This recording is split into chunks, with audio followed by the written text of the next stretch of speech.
The scenery stayed the same though, just the ever-growing tree lines and shrubs to your sides. You were still in the middle of the forest after all. At first you feel excited, but after staring at the same greenery for a few hours, you start to feel a little bored. So how was life before you came here? You felt like dozing off when Matt spoke up. Perhaps he was just as bored. As far as I know, I was a human before I came here. A human? What's that?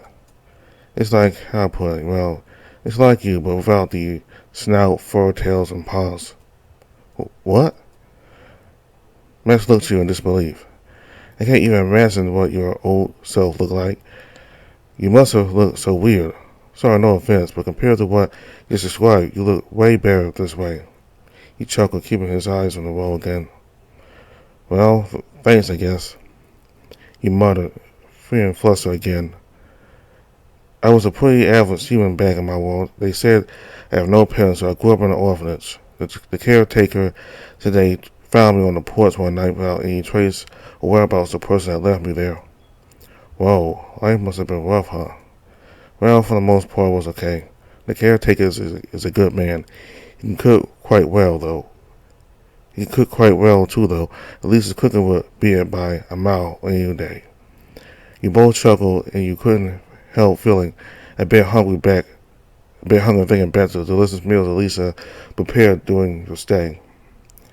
And was it lonely growing up in an orphan?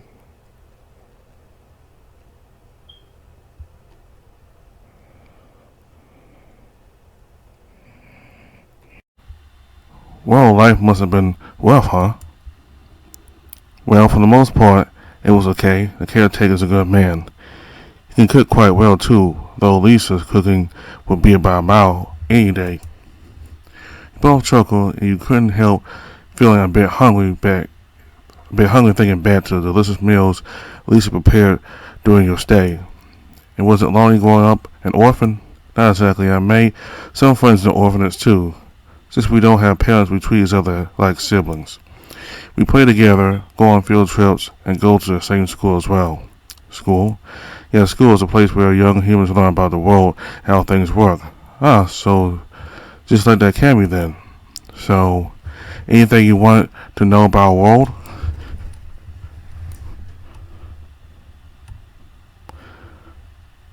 What's that academy like? The academy, same as your schools, is where people learn about the world. There are lots of stuff you can learn there. Magic, hand-to-hand combat, alchemy, biology, etc. We train numerous mercenaries and scientists to reinforce our cities and join forces against the king. Wait, you can study magic there? You remember Elisa saying something about everybody being able to use magic in this world. Well, yeah, once you're there, you will see basic training for combat and magic. So anything you want to know more?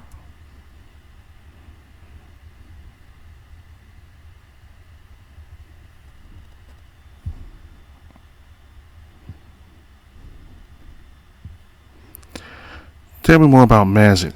Well, magic comes from your own body. Each of us have something called affinities. Different people have different affinities. For example, I have ice affinities. That means that I can control ice, perform ice magic. I can conjure ice, freeze stuff, and slow things down. Wow, that's so cool. No pun intended, of course. Well, I guess it is. But we need magic crystal to channel magic. Without it, we won't be able to conjure anything. I want to do magic too. There's no magic back in my world. It's just a stuff of fantasy legends there. Everything works on scientific logic, but it just seems boring to me. Everything has its goods and bad, and magic is no exception. Sure, it might look cool and satisfying to conjure a fireball or to briefly control the gravity of your surroundings, but without proper control, it can very well become an agent of destruction. So anything you want to know more? You mentioned a magic crystal. What is it? It's a special type of mineral that was discovered deep underground. There are two variants of magic crystals. One's for channeling magic, the other's for generating energy. Technically, there is a third type of crystal, but using it is forbidden. Forbidden? Is it dangerous? You could put it that way. From what I know, it contains dark energy. You can use it to control and manipulate other living beings. It's very rare, however, it requires the user to have a potent energy reservoir to be able to use it effectively. So far on, the Evil King has been seen using that type of crystal without any negative effect. So, anything you want to know more? So I heard quite a bit about this Evil King so far. But who is he exactly? It's hard to say. His true name is unknown to us. Nobody even knows where exactly he came from. Legend said that he was from a humble village far north in this land. Once upon a time, when the nations lived in peace and harmony, then everything changed for the worse when he rose to power and ruled with an iron fist. He transformed everybody in his village into his subject and plotted to do the same to other adversaries. So far, he already conquered a large part of this continent and made 1/3 of the world. Even when many people try to stop him. Indeed, many powerful warriors, brave knights, and wise sages from many fascinating nations have faced off against the king only to meet their unfortunate demise. Even our war against him has lasted for decades now. And somehow I be the one to defeat him and restore peace and balance to this world? We chuckled at the joyful remark, but Max didn't seem to be messing around this time. Yeah, I'm afraid so. Do we actually know what he looked like too? I assume most people don't. Why? Have you seen him before? Actually, kind of, but I'd rather not talk about it again. The thought of those nightmares made you shiver a little. Max, on the other hand, worked quiet for a moment. Before his tone grew solemn, you wondered what was on his mind. Twice foretold by the sorceresses of yore, when worlds collide, comes forth our salvation. Under his blade and might, the evil king shall fall, and soon follow suit his undying reign of tyranny. Only then shall freedom come to us all. Whoa. I'm not sure which version of this Miss Elisa told you, but if the prophecy is true, then the fate of this land lies in your hands, Dave. No pressure. Yeah, no pressure indeed. Actually, that reminds me, do you need to recite that quite a lot? As that reminds me, you do need to recite that quite a lot if you take those study classes. Oh, geez, really? I surely hope not. But of course. So anything you wanted to know more? I guess that's all for now. You felt like you've learned quite a lot of new stuff just from that conversation. You decided to change the topic and chat with Max for a while before you felt drowsy again. Sleepy? Max looked to you as a yawn escaped your lips. Yeah. You did get up early after all. Get some sunlight. I'll wake you up when we arrive at the city. Okay, thanks, Max. You curled up along the side of the seat, using the cushion as a pillow. You remember sleeping on those old buses when you were younger. The carriage wasn't spacious, but it sure didn't shake as much, and aside from the whose occasional howling, this was far more comfier. You let your mind wander for a while longer as you slowly drifted to sleep.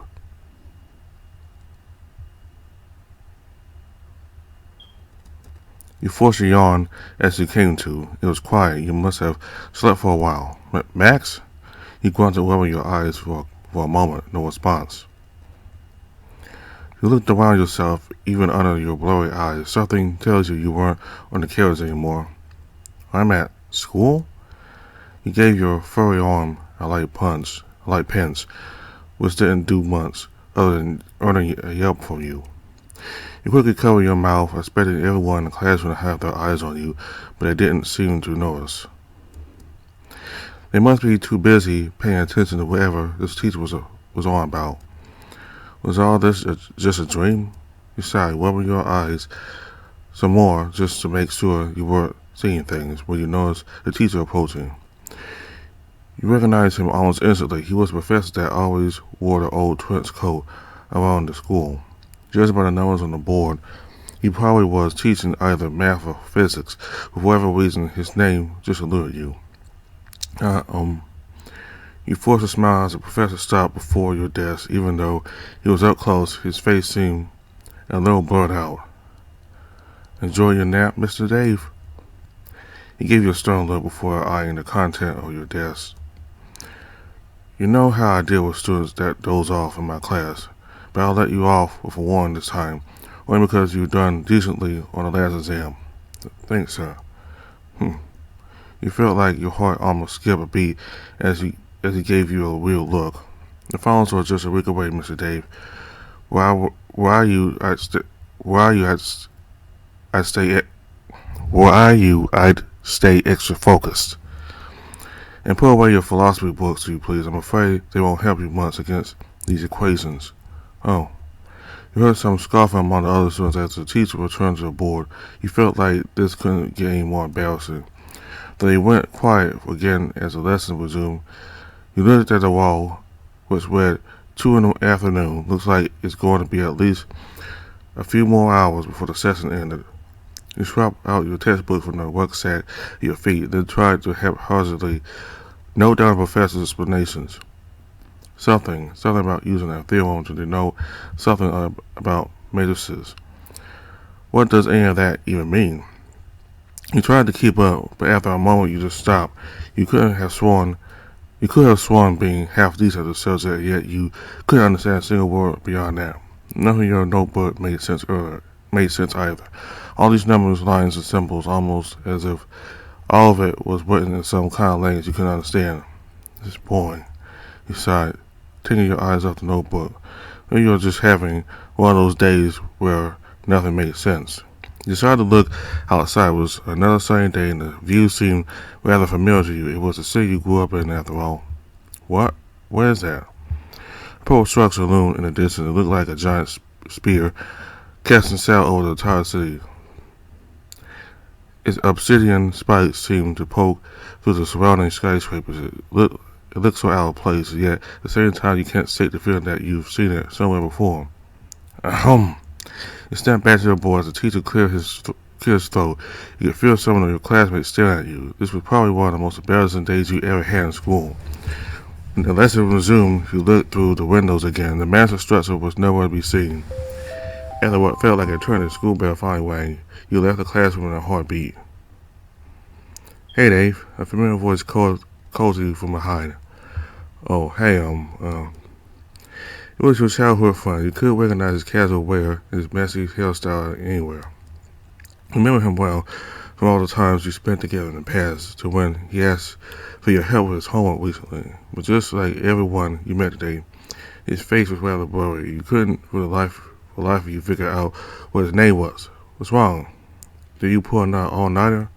He has given you a soda-like punch. Of course you did. Been reading more stuff of F6, haven't you? What now? Well, I know I would. Been through several albums there the other day myself. Good stuff. I can show you some later if you wanna. Yeah, maybe not. I don't want to get into trouble being caught sleeping class again. So I glanced at the elderly professor passing by the stairwell. Oh, him. Relax, Dave. You know how he is, all barks and no bite. What he said made you cringe for some reason. Well, don't you notice anything different about me? Different, He took a good look at you from top to bottom. The only weird thing I see is how much your eyes said. Maybe get some proper sleep tonight. Oh, okay. You're fine. Don't worry about it. Anyways, I gotta go. Catch you later. Yeah, bye. You lagged behind as your friend left. Somehow you felt sad. Perhaps for the first time ever you felt lost in the same city you spent most of your life in, as if you didn't belong here to begin with. What's going on? Nobody seems to notice I'm no longer human after all. You thought to yourself as you left the school, taking the first road towards your winter apartment. Made for the bearer. I was never meant to be the hero type after all. Well, at least I can still keep this body. You wagged your tail at the sign prospect. You thought of all the cool things you could do with this new furry self. What? Suddenly the next step you took on the sidewalk became hollow. Ah! And before you knew it, you'd already dove deep into the unseen chasm. You struggled and yelled, but soon there was nothing but darkness surrounding you. You feel like you've been falling forever. You could see the same silhouette looming over you. It was laughing hysterically. There was something about that sent chills down your spines. Help me! You screamed from the top of your lungs. You could see its mouth growing wider and wider, engulfing your form the further you fell into the abyss. What? The figure spoke suddenly. Help! Wake up! What? Wake up, Dave!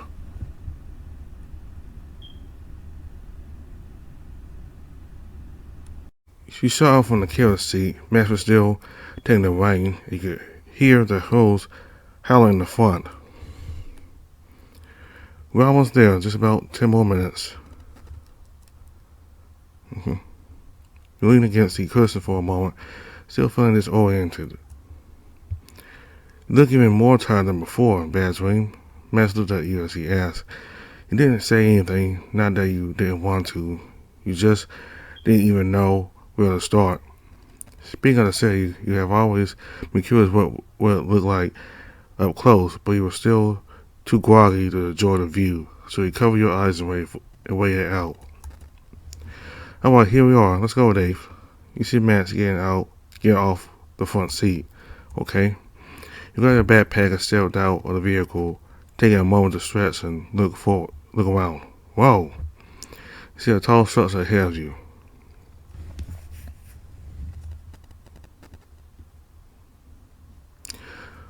Welcome to the Gallanteer Guild.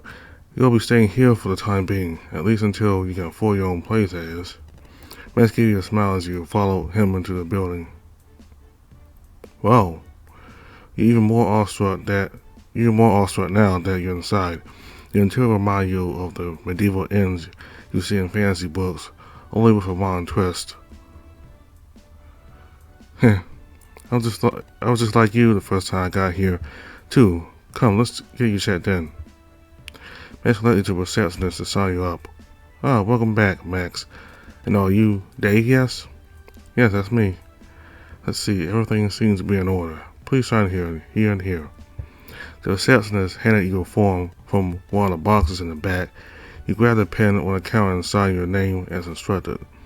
Writing with your new hand certainly felt differently. If not a tad awkward, you still managed to do it after a moment of fiddling. There we go. Alright, you're all set, Dave.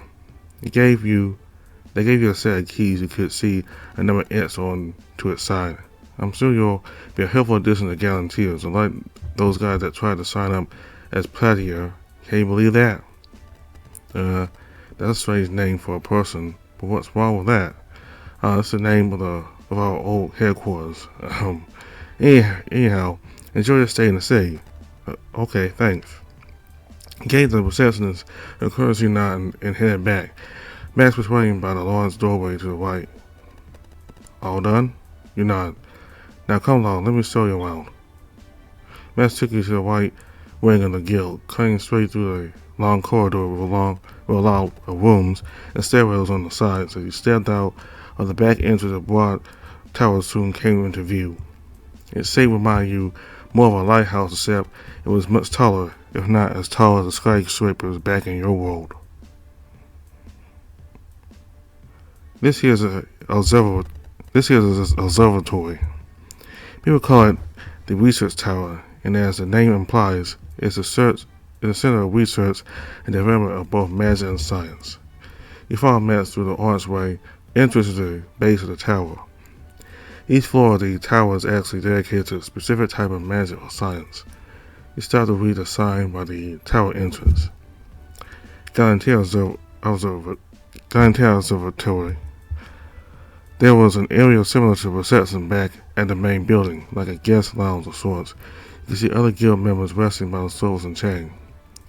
Hey, have you heard the news? The situation outside the barrier is looking pretty grim. Why do you care? We didn't get this bright to worry about things we can't deal with. It said we better finish that assignment soon, or the director will have our hides. Yeah, you're right. Meanwhile, Matt seems to be explaining to you a bit more about the place, but something about the conversation you overheard just bothered you. Oh, hey, Alex. Max called for the Lynx passing by the lounge. Huh, Max? Well. Haven't seen you in a bit. Indeed. How have you been? Same as always. What about you? What are you doing here? I'm starting this new guy around. Max waved at you to come closer. Dave, this is Alex, one of the top scientists at the tower. Alex, this is Dave, our new mercenary. Hi, Max. Nice to meet you. Wait, another sacrificial lamb for the king, I see. The least gave you a look of contempt, but still shook your hand in return. Well, nice to meet you too, Dave. Listen, I'd love to keep you two company, but I've got more pressing matters to attend to at the moment. As said as he made his way to the elevator beside the spiral stairwell. Geez, what a nice guy. You roll your eyes and Matt scoffed.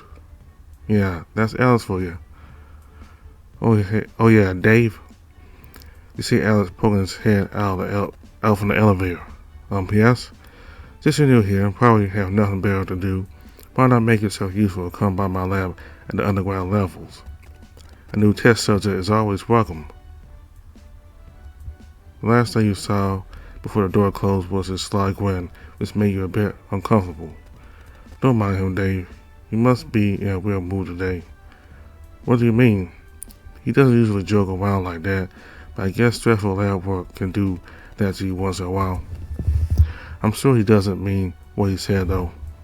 Max gave you a shoulder pat as you left the tower and headed back to the main building. You may have seen it earlier, but through here is the central hall. It's where the classrooms and training rooms are. As you can see, they are closed during the weekends and holidays. You're free to join the program anytime you want during the weekdays. So where will I be staying actually? Or the living quarters, or you can call it the dormitory, is at the back of the guild building. Just go through the hallway in the back, and it should lead you straight to the dorms room. Look at your keys again in case you forgot what your room number was. Got it. Hey Max, looking good, man. Red Dragon approached Max from the training quarters. Huh? Oh, hey Ray. He stepped aside as they greeted each other with a brief side hug. Just glad to see you around here at this hour. Where are you going? Oh, you know, just fetching some things for Alex. Ho, who is this cute little guy? He tried to glance away a bit when the dragon laid his eyes on you. Hi, I'm Dave. Nice to meet you. Ah, well, it's a pleasure getting to know you too, Dave. Ray winked at you as he placed an arm on your shoulder. Let's enjoy a cup of coffee sometime, shall we? The way he looked at you made you even more flustered. Hey now, leave him be, will you? You know how it is for me, Max. I'm always into them new faces. I know. Just keep it to yourself, Ray.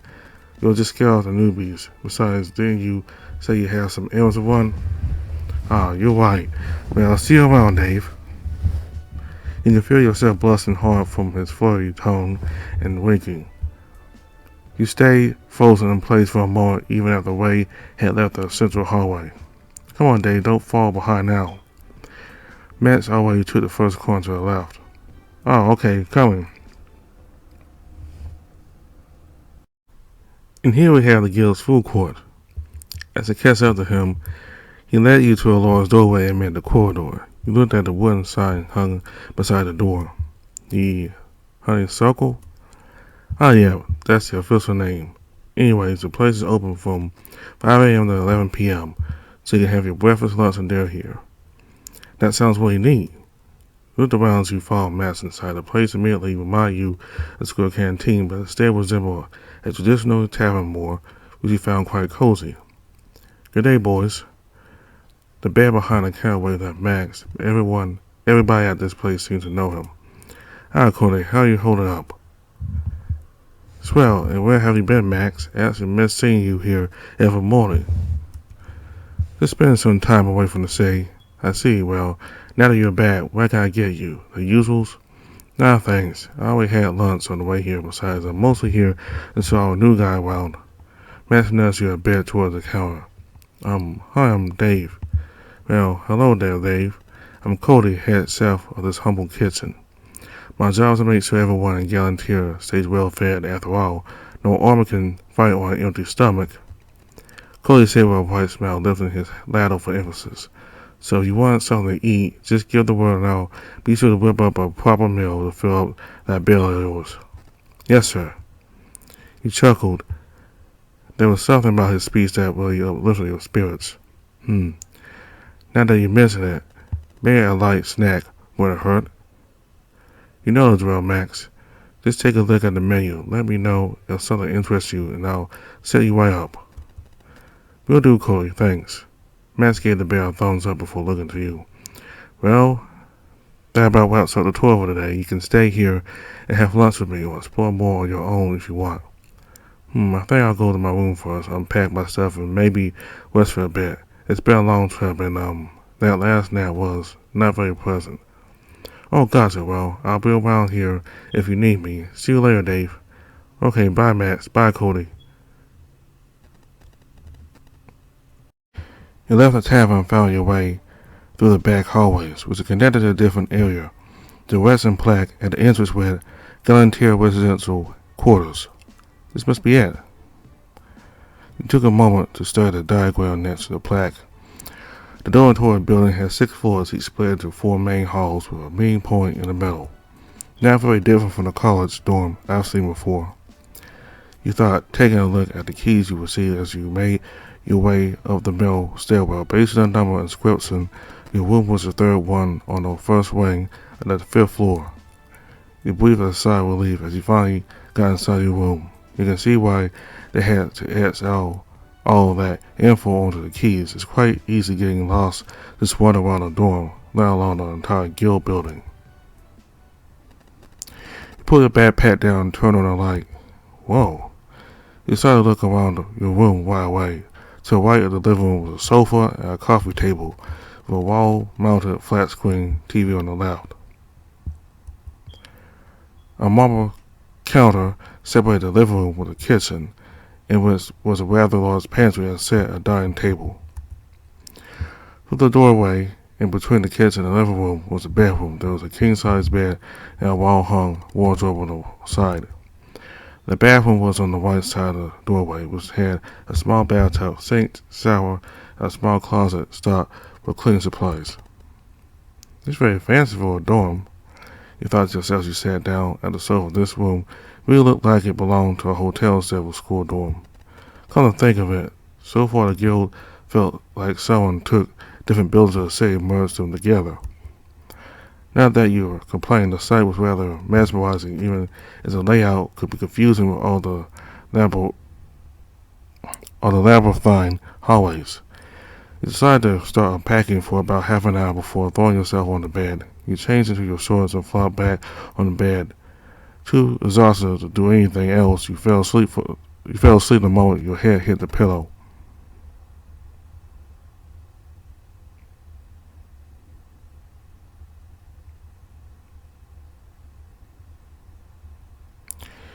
You woke up after a while. The clock on the nightstand blinked 6:30 p.m.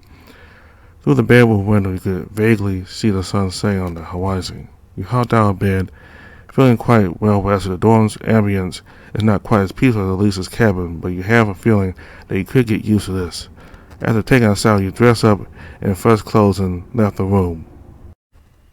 The central hall was still mostly empty, or the building staff were seen roaming the corridors. According to the Western plaque, the corner to your right led to Honeysuckle, while the left was the way to the Science Tower. You already feel quite hungry, but doing some exploring around the guild also seemed fun. Where should I go first? Honeysuckle. I'll just go get something to eat. Can't really explore on an empty stomach. You follow the directions along the hallways. The tavern was already booming with laughter and singing when you got there. There's a lot of people here, well, it's the weekends, of course. You can always see familiar faces after squeezing through the groups out front. Max, Cody, you called for them as you approached the bar. Oh, good evening, Dave. You're just in time for dinner. Yeah, I can't wait. What have you two been doing? Oh, we're just catching up. Max told me that you're the hero from the prophecy, yeah? Hero in training, Cody. Hero in training. Max said amid his chuckling, taking a sip from his mug. Right, and you're still eating, Max. He took a seat next to him. Just having some light meal after the main course. Matt said as he took a bite of what looked like a crispy wonton. That looks so good. You could feel your stomach grumbling just at the sight of it. I probably should order something. What's on the menu tonight? Oh, a lot of things. Chloe here can cook basically any ingredients that come to mind. Borix, drill, heck, even the forgetter fish. Matt said, giving a thumbs up at Chloe, to which the bears chuckled. Ah, you speak too highly of me, Max. I still can't be that lady friend of yours, though. Elisa. Well, I'm afraid you still have a long way to go, Chloe. Her cooking is really something else. Almost like she's been using some kind of food magic. The more you eat it, the tastier it becomes. True that, I kind of miss her cooking already. He started to take a look at the menu side above the bar. A lot of the dishes seem to be made from the local animal creatures called beasts. You still don't quite recognize a lot of their names, let alone knowing what they even look or taste like. From what you've seen and heard, some beasts are quite similar to certain animals in common livestock of your world, while the rest are either a mix and match or just completely alien. The flora and fauna of this world is still as confusing. It's a confusing topic to you, and you still couldn't make up your mind on what to have for dinner. Maybe I should just go for a random one on the list. You were about to speak up, but seeing how Max and Chloe were still chatting away rather heartily, you decided to wait for now. Instead, the commotion and the nearby tables quite caught your eyes for a bit. Dave, Chloe snapped you out of your trance. Hey now, please don't starve yourself trying to go through the entire menu. Oh, you're right. Well, do you have any recommendations then? All this is making me even hungrier. Hang in there, Dave. If choosing is too hard, you can always go for my usuals. Buffalo steak, medium rare.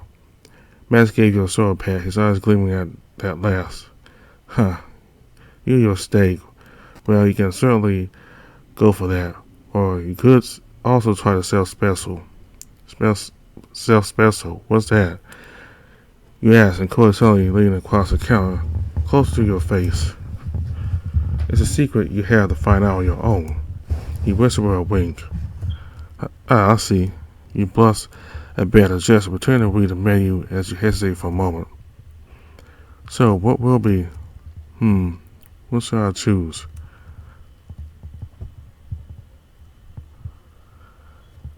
I guess I'll have the self-special. Excellent choice. You won't regret it. Well, good luck, Dave. Hey, no one's surprised. Chloe briefly leered at the Malamute. Anyhow, I'll be right back.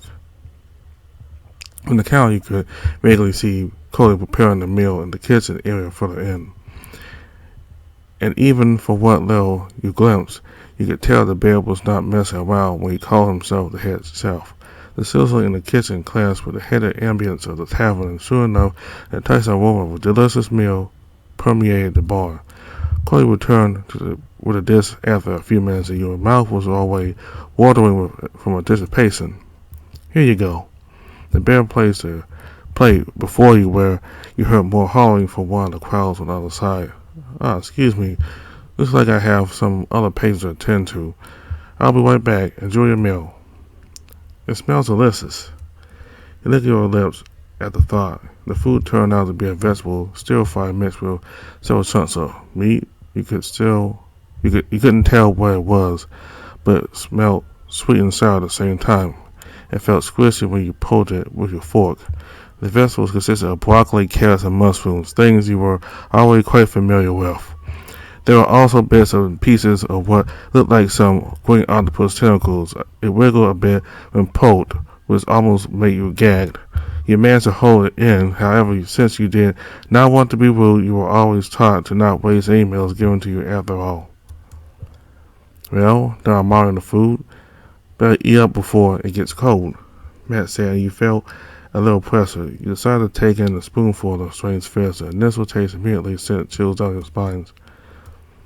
You still were struggling to chew properly with how gritty it was. It was sweet, salty, and had a faint metallic flavor to it.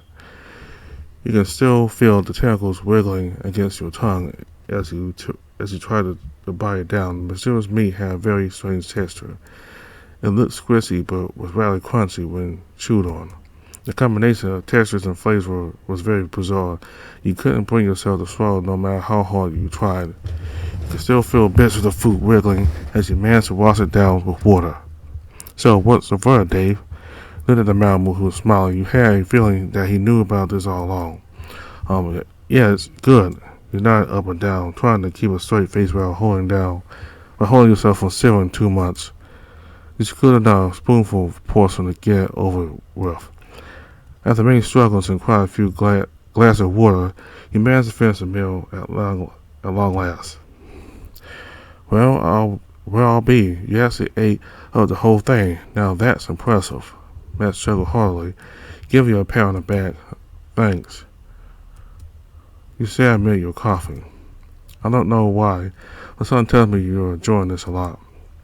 You looked at Matt suspiciously, and he only laughed. You sat still for a moment, at least until the gurgling in your stomach had died down.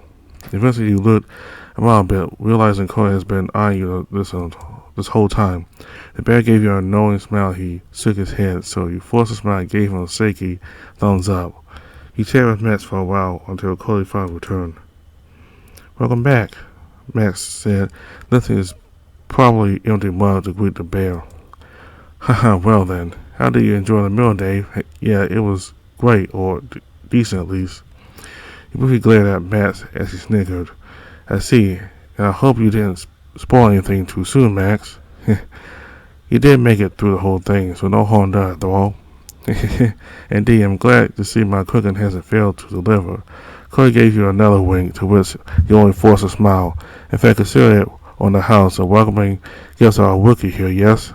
You rolled your eyes a bit as they laughed. You kind of wondered how much someone would even be willing to pay for that bizarre meal. And sorry for not keeping your company, boys.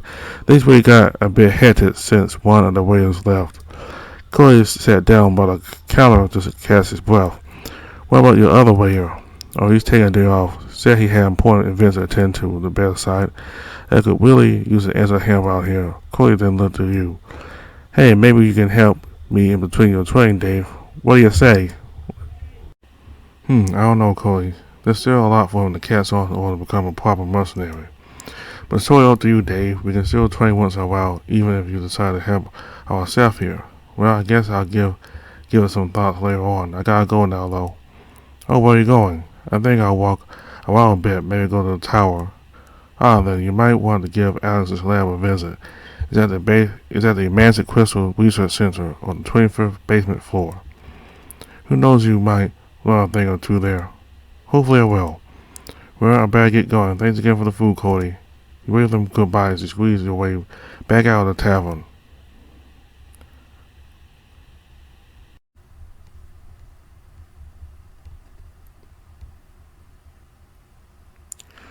You quickly made your way through the back entrance of the main building.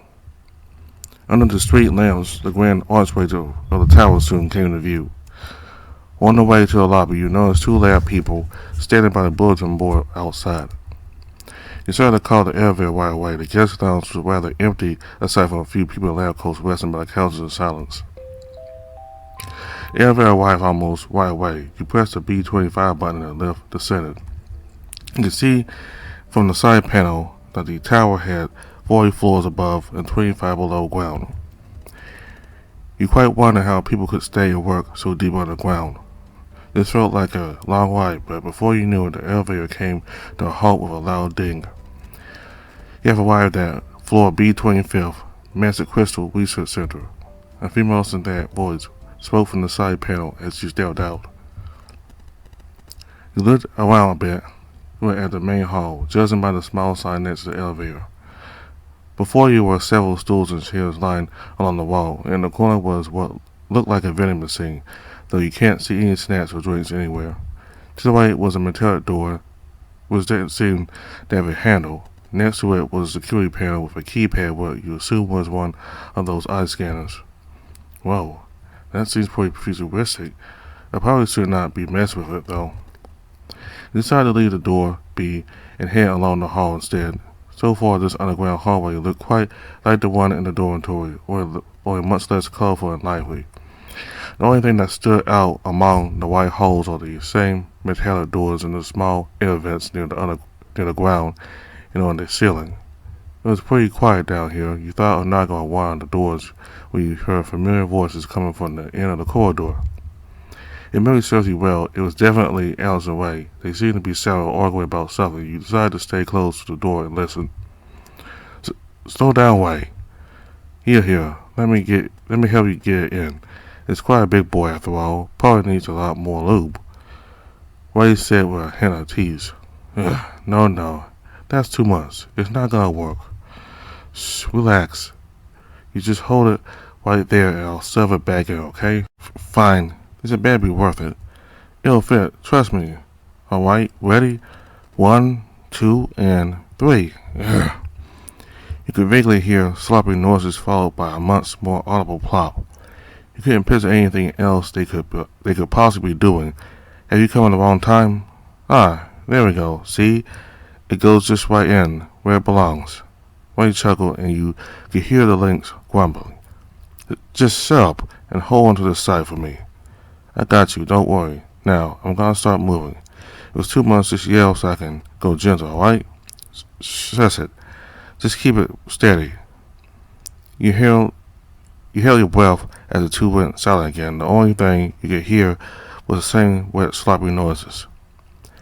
Your face was already beet red as you tried to contain your thoughts. Should you not? Maybe they're just doing a normal experiment. But it's not what you think it is. The curiosity is driving you crazy. You press your ears against the door, hoping to hear something else other than the questionable sounds, but for some reason the metallic surface you expected wasn't there. You fell into a lab. I'm sorry, Alex. I'll leave you be if that's what you want. Oh, trust me, that would be wonderful right now. Okay. You turn around and leave the lab when Ray raised his voice. Come on, Alex, you're just being me again. This is probably the first time you see him this frustrated. Are you seriously just gonna lock yourself in the lab? When's the last time you even left the tower? And just look at this place. The dragon gestured around the lab from the tools and equipment messily scattered around the place and made sheets of paper and photos pinned against the walls and the whiteboards. There's just nothing but work. I would probably go insane on my own, and you would too without me around. Don't be so dramatic, Way. You're still my official assistant. Oh yeah, him, Feston, right? Could you seriously call him your lab assistant when the only thing he does is making coffee and doing paperwork at a guest lounge for you? You somewhat expected the Lynx to make a snarky retort, but instead he just remained silent. Until you send him off again as always. You gotta stop pushing others away like that, Alex. They just want to help. Look, Ray, even you know I don't want to talk about it. Fine, but go easy on Dave, will ya? A new face around here could really freshen things up for a change. Besides, you could teach him several things about magic. He's a prophesized hero after all. Wait, prophesized hero? Really? Alex eyed you up and down again. So he's from another world. Well, at least that's what Max told me. His lady friend found Dave here in the forest, with traces of dimensional magic found all over his body. How curious. You see the brief glint in Alice's eyes and you felt a little concerned. Well now, suppose you can stay around and help. Do tell me more about this homeworld of yours, if you will. Well, thank you, Alex. I'll be sure to pull my weight around here. As you should. And while you're at it, you could also help me run some errands for Alex as well. I could use some company.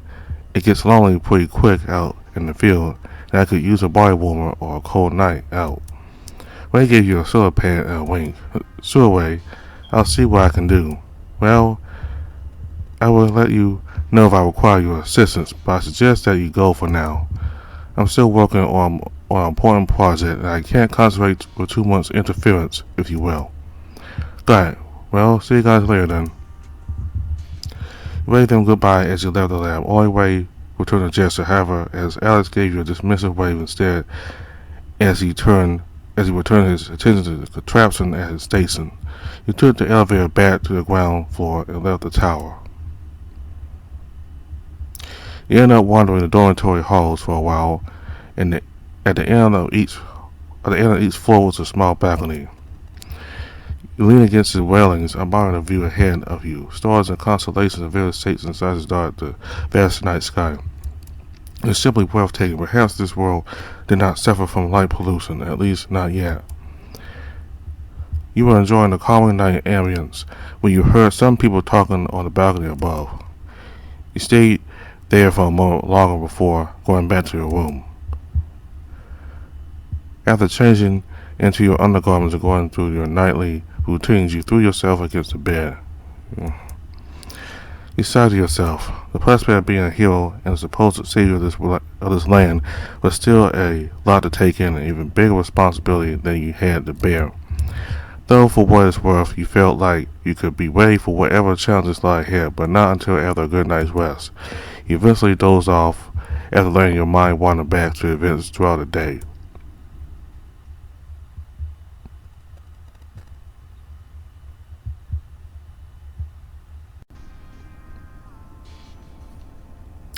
I'm sorry, Alex. I'll leave you be if that's what you want. Oh, trust me, that would be wonderful right now. Okay. You turn around and leave the lab when Ray raised his voice. Come on, Alex, you're just being me again. It's probably the first time you see him this frustrated.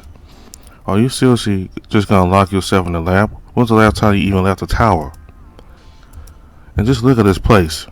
The dragon gesture around the lab, from the tools and equipment messily scattered around the place to many sheets of paper and photos pinned against the walls and the whiteboards. There's just nothing but work, and work. I would probably go insane on my own, and you would too without me around. Don't be so dramatic, Ray. You're still my official assistant. Oh yeah, him, Feston, right? Could you seriously call him your lab assistant when the only thing he does is making coffee and doing paperwork at a guest lounge for you? You somewhat expected the Lynx to make a snarky retort, but instead he just remained silent. Until you send him off again as always. You gotta stop pushing others away like that, Alex. They just want to help. Look, Ray, even you know I don't want to talk about it. Fine, but go easy a day, will ya? A new face around here could really freshen things up for a change. Besides, you could teach him several things about magic. He's a prophesized hero after all. Wait, prophesized hero? Really? Alex eyed you up and down again. So he's from another world. Well, at least that's what Max told me. His lady friend found Dave here in the forest, with traces of dimensional magic found all over his body. How curious. You see the brief glint in Alice's eyes, and you feel a little concerned. Well, I suppose you can stay around and help. Do tell me more about this homeworld of yours, if you will. Well, thank you, Alex. I'll be sure to pull my weight around here. As you should. And while you're at it, you could also help me run some errands for Alex as well. I could use some company. It gets lonely pretty quick out in the field, and I could use a body warmer or a cold night out. Ray gave you a soda pad and a wink. Sure, Ray. I'll see what I can do. Well, I will let you know if I require your assistance, but I suggest that you go for now. I'm still working on an important project, and I can't concentrate with too much interference, if you will. Got it. Well, see you guys later then. You waved them goodbye as you left the lab. Only Ray returned the gesture, however, as Alex gave you a dismissive wave instead, as he returned his attention to the contraption at his station. You took the elevator back to the ground floor and left the tower. You ended up wandering the dormitory halls for a while, and at the end of each floor was a small balcony. You lean against the railings, admiring the view ahead of you. Stars and constellations of various shapes and sizes dot the vast night sky. It's simply breathtaking. Perhaps this world did not suffer from light pollution, at least not yet. You were enjoying the calming night ambience when you heard some people talking on the balcony above. You stayed there for a moment longer before going back to your room. After changing into your undergarments and going through your nightly routines, you threw yourself against the bed. You sigh to yourself. The prospect of being a hero and the supposed savior of this land was still a lot to take in, an even bigger responsibility than you had to bear. Though, for what it's worth, you felt like you could be ready for whatever challenges lie ahead, but not until after a good night's rest. You eventually dozed off after letting your mind wander back to events throughout the day.